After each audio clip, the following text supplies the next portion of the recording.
Good afternoon, and thank you for all being here. It's my great honor to welcome His Highness the Amir of Kuwait to the White House. The United States and Kuwait share a strong and enduring partnership. We recently commenced the 27th day of remembrance of Saddam Hussein's invasion of Kuwait, which we all remember so well. The United States is proud to have contributed to the liberation of Kuwait and for the friendship we have built together in the years since. Today, we reaffirm our commitment to our shared security interests and recognize Kuwait's critical contributions to regional stability. We also thank Kuwait for its humanitarian leadership and for its partnership in the fight to destroy ISIS. During my trip to Saudi Arabia, I spoke to the leaders of more than 50 Arab and Muslim nations about the need to confront our shared enemies, murderous terror groups that threaten all civilized people. Every responsible nation must work together to strip these groups of their territory, their financing, and the false allure of their evil ideology. I applaud Kuwait for its role in this effort and encourage all nations in the region to do their fair share in defeating those who wage war on the innocent. Each nation in the region must decide what kind of future they want for their own children, one of violence or one of peace. That also means confronting those, such as the Iranian regime, who support terror groups and radical militias. Cooperation between America and Kuwait has never been stronger, never ever. The FBI and the Kuwaiti government are expanding our counterterrorism and intelligence sharing efforts. We're making progress on promoting Kuwaiti investments in the United States. They're making tremendous investments in our country. They have great confidence in our country. We're also entering a bilateral agreement with Kuwait regarding customs enforcement. During the same period and the same trip to Saudi Arabia, which was my great honor, representing our incredible country, His Highness personally asked me to expedite a $5 billion agreement for the sale of American F/A-18 Super Hornet fighting jets for Kuwait.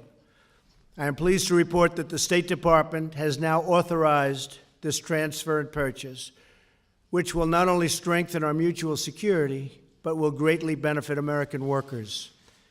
Kuwaiti's investments in America through its sovereign wealth fund are profitable for Kuwaiti people, and they create many, many jobs in the American workforce. I am pleased to report this year that Kuwait has taken delivery of 10 American-made Boeing 777 airliners. They're beauties.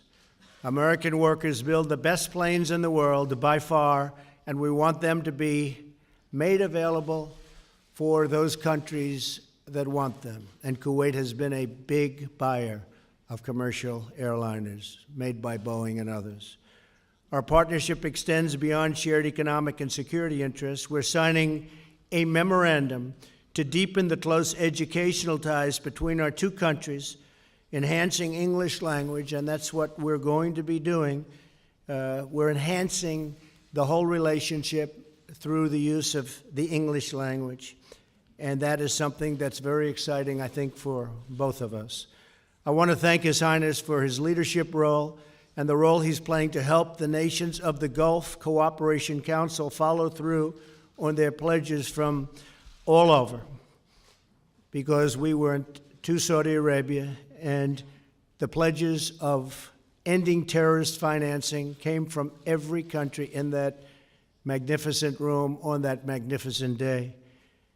And we are addressing the ongoing GCC dispute, and the Amir is leading those discussions, and hopefully it'll be resolved very soon. We call on our GCC and Egyptian allies to focus on our commitments at that Saudi Arabia summit, to continue our joint efforts to drive out and defeat terrorists, Qatar, Saudi Arabia, United Arab Emirates, Bahrain, and Egypt are all essential U.S. partners in this effort. We have great relationships with all of them right now, maybe better than we've ever had. We will be most successful with a united GCC. Tomorrow, Secretary of State Tillerson and Foreign Minister al-Sabah will chair the second U.S.-Kuwaiti Strategic Dialogue. By strengthening communications with allies like Kuwait, we send a strong message to both terrorist organizations and regional aggressors that they cannot win. They will not win. They cannot win against us. And our military is getting stronger and stronger and stronger. And that those who cherish and value human life will always prevail. I want to thank His Highness for joining us here today. The United States values its close friendship with Kuwait and its people, and we look forward to strengthening these bonds even further. Together, we will show the world that the forces of destruction and extremism are no match for the blessings of prosperity and peace. Thank you very much. I appreciate that. Thank you.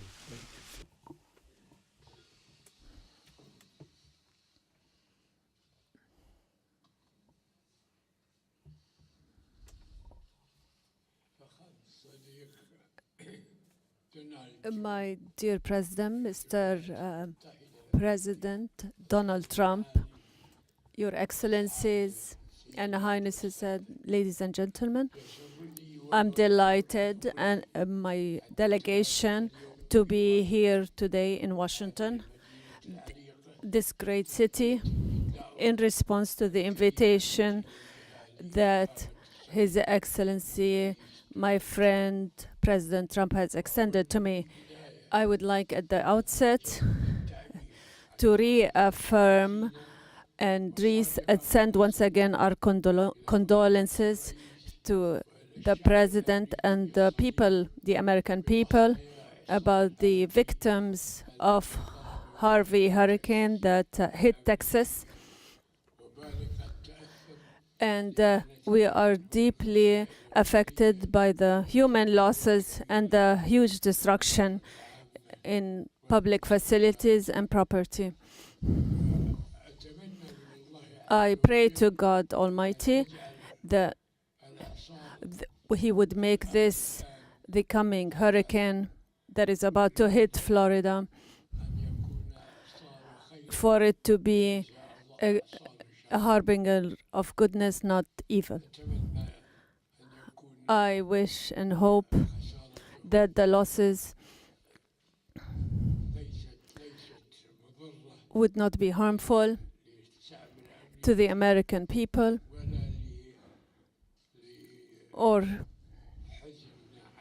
and would not cause further sadness and grief for those who will fall victim to this hurricane. Once again, we reaffirm that we stand by our friends in the U.S.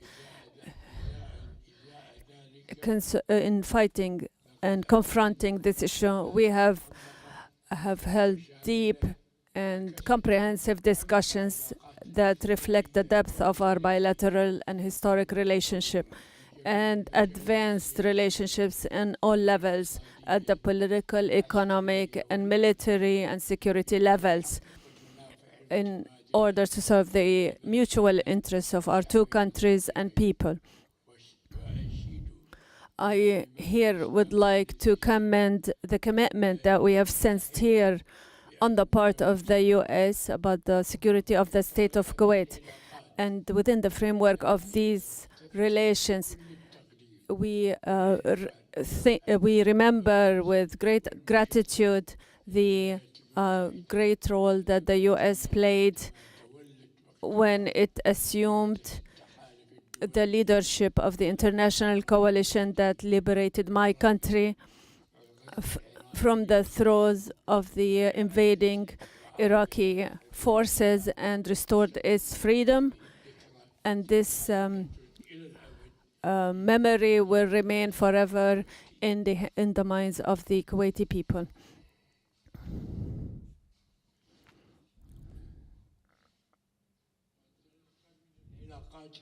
We also highly value the strategic relations between our two countries. We have discussed the situation in the country, foremost among which is the unfortunate dispute between our brothers in the Gulf region and our efforts to contain it, and the international support that we have received for these efforts. We have also discussed our common efforts in cooperation with the international community in fighting terrorism and ending the sources of funding for it. And in this regard, I would like to commend the prominent role that the United States plays in combating terrorism, especially the recent victories against terrorism. And we have also discussed the situation in Iraq and the catastrophic situation in Syria and Yemen and Syria and Libya, and we affirmed the need to end the fighting there through dialogue between the various disputing parties, and we have affirmed the necessity of the Security Council to shoulder its responsibility in maintaining international peace and stability, which represents the because the continuation of those struggles continues to be a threat. With respect to the Palestinian question, we have praised the recent U.S. efforts to move the peaceful process, and we affirmed the need to join efforts in order to reach a comprehensive and lasting solution to this problem on the basis of a two-state solution and in accordance with the international legitimate resolutions and the Arab Peace Initiative. Once again, I thank His Excellency the President for his kind invitation to us and for his kind hospitality, and we look forward to meeting with His Excellency the President in the state of Kuwait within the framework of our efforts to further enhance our relations and build on our strategic relationship in the service of the interests of both countries and peoples. Thank you, Mr. President.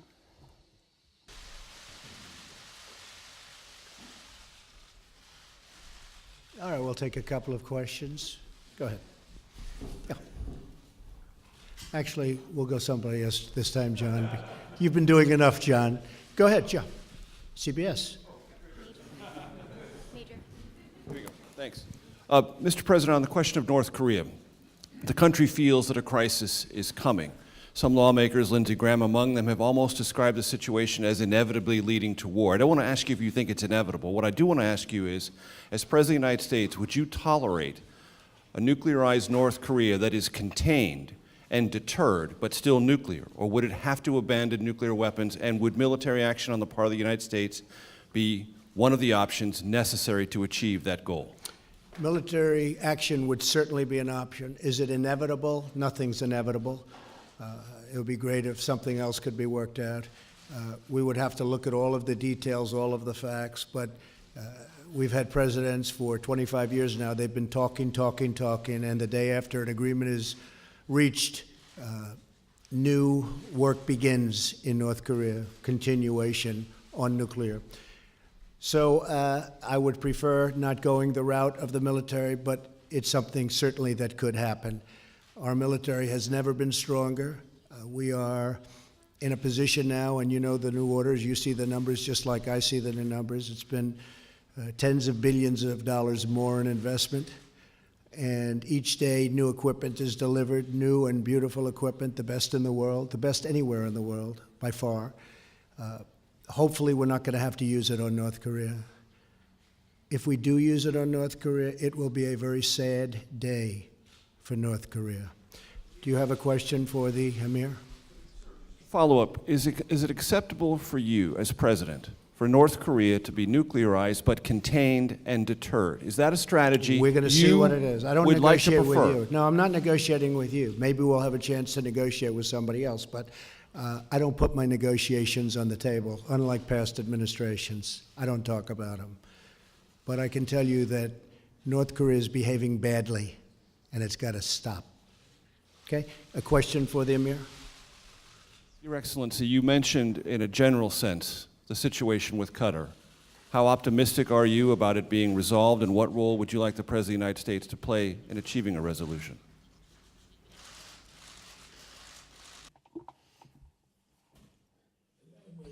We still have hope that the dispute would be resolved between Qatar and its neighborly countries in the GCC, especially that our friends in the US and our other friends are assisting us in resolving this issue. I am optimistic that the solution will come in a very near future, God willing.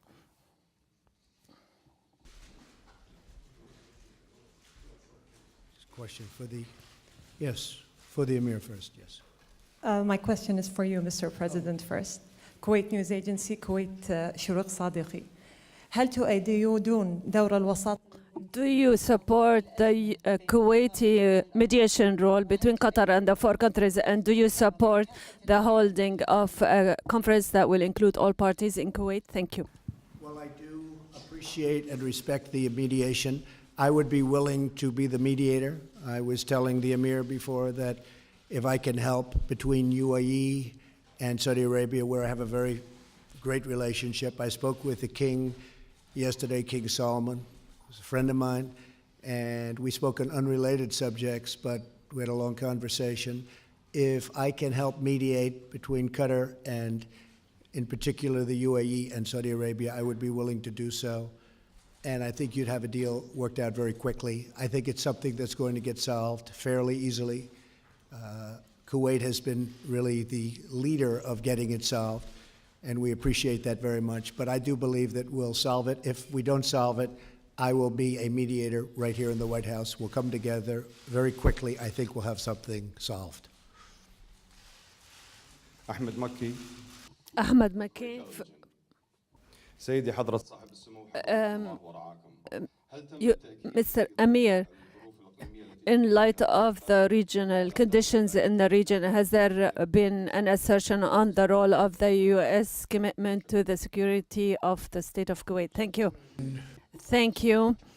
And you have heard now what His Excellency the President has said about the relations between Kuwait and the U.S. and its assertion of its commitment to the security of Kuwait. And this is not something new. And don't forget that the United States has managed with its other allies. When Kuwait was occupied, it liberated Kuwait from Iraq within a few months. And this is something that the Kuwaiti people remember very well, and everybody also.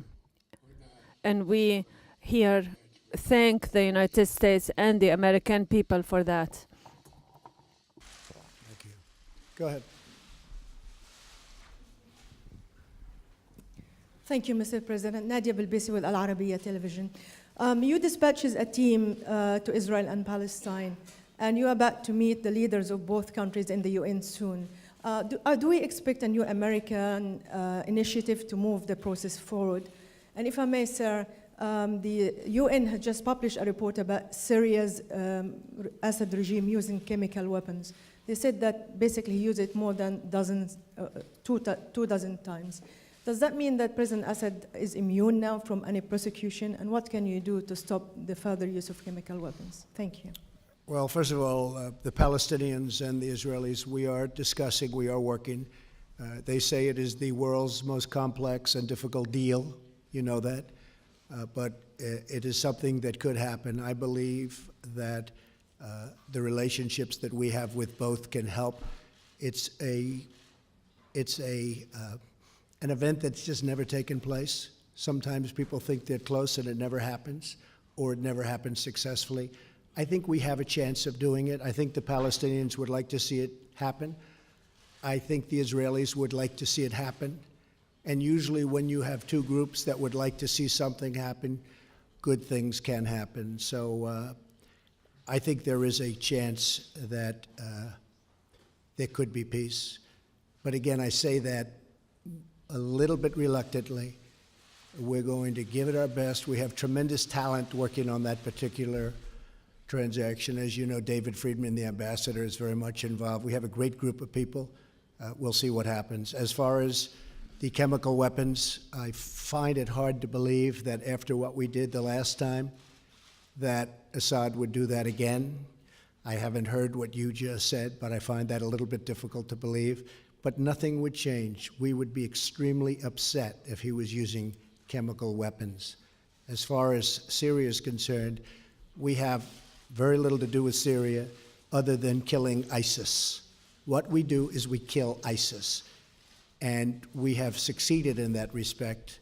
We have done better in 8 months of my presidency than the previous 8 years against ISIS. So ISIS is rapidly disappearing, as you know, and that's because of our great military. The military has been absolutely incredible in terms of what they've done with ISIS in Iraq and in Syria. Do you have a question for the Amir? سمو الأمير Yes, Mr. To the Amir, all the parties are holding on to their own positions with respect to Qatar. Where do you see a breakthrough in this dispute? Do you see any indications to make us believe that this crisis will come to an end? The hope has not ended yet. I would like to affirm that Qatar is ready to meet all the demands that were put, the 13 demands that were presented, and is ready to sit at the table to negotiate and to discuss with us all everything related to the dispute between the parties, the Gulf parties. As you know, we have 13 demands that were presented, and we know that not all of these 13 demands are acceptable. But if we were to sit down together and discuss these 13 demands, and we have indeed accepted them, and Qatar has accepted them, we would be able to resolve all 13 demands, all the issues and points that harm and relate to the dispute between the countries of the region, and anything that harms the interest of our other friends. Thank you. This all began because of the fact that there has been massive funding of terrorism by certain countries. And what I want is to stop the funding of terrorism. And we're going to stop the funding of terrorism. And if they don't stop the funding of terrorism, I don't want them to come together. But I think they will. Okay? You have a question? Your people have a question, yes?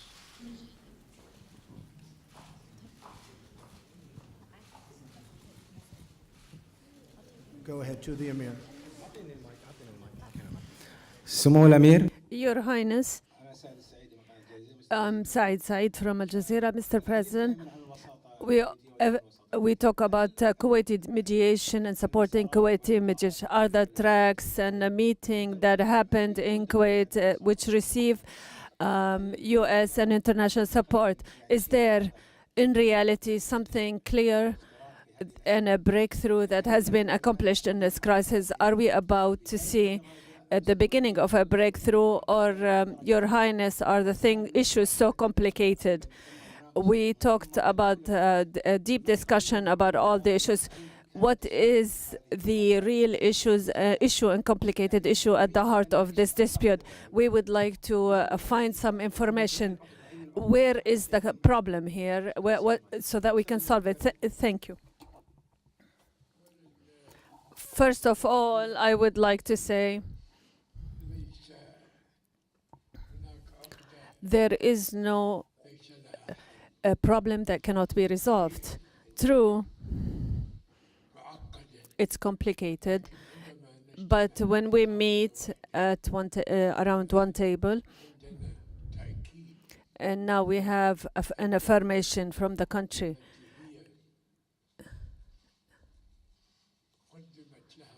to which some demands were presented by its brotherly nations in the Gulf region. When we hear that it's ready to discuss all these demands,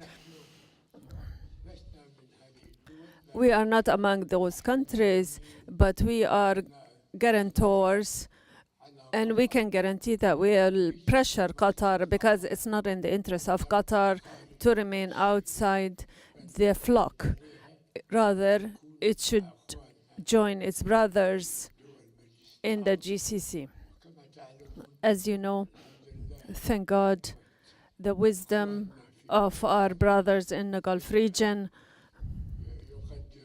they should appreciate the situation we're in today, the situation in Syria, in Iraq, in Syria, and in Libya. Now is the time that we have to forget all these differences. It's true, we have we're descended into some not very healthy issues, and especially in the media. But in spite of all of that, we were one of the most people to be affected by this situation, by what our brothers in Qatar have done. But when that happened, and before this dispute came into existence, we met with our brothers in Qatar and put an end to this issue. And this is now a normal issue. We met in Riyadh in the presence of President Trump, and there was no one who to say that there was a dispute between us, but suddenly this dispute came into existence. Thank God now. What is important that we have stopped any military action. And these disputes, as I said, they are complicated, and we have seen the media campaign that is totally unacceptable to the people, because the media coming out of this country is against the people, not the rulers. And for that reasons, we have received from Qatar a letter in response to the letter I sent them, and they are willing to sit down at the table and discuss all these demands which the other parties have put down. And we're talking about 13 demands, and I'm certain that all these 13 demands, some of them, a great part of them will be resolved, and the other part, and perhaps we might not accept them, because anything that affects sovereignty, we would not accept. But we are very hopeful. We have great hope in our friends in the US that they will assist them to restore things to where they used to be. Well, that is a problem that we will get resolved, and I'm very, very honored and happy to know that you have problems with the media also. Thank you, everybody. Thank you very much.